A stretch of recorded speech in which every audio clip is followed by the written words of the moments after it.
আসসালামু আলাইকুম। Hi friend, তোমরা সবাই কেমন আছো? আশা করি ভালো আছো, আমিও ভালো আছি। এই যে মাছ রান্না করবো, এখন মাছ ভাজবো। সম্পূর্ণ মাছ দিয়ে দিচ্ছি,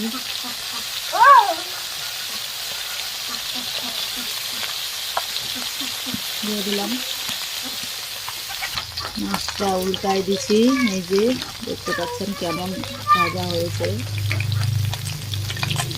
ফাইনালি ভাজা হয়নি, এখনো হবে। এই যে ফাইনালি মাছ ভাজা কমপ্লিট হয়ে গেছে। এই যে মাছটা তুলে নিয়েছি, এখন কবি ভাজবো। এই যে হালকা লবণ, হালকা হলুদ দিয়ে দিলাম। কবিটা ভাজবো, ফুলকপিটা, আলু আর ফুলকপিটা ভাজবো, ভাজে তারপরে রান্না করবো। ভিডিওটি ভালো লাগলে সবাই পাশে থাকবেন।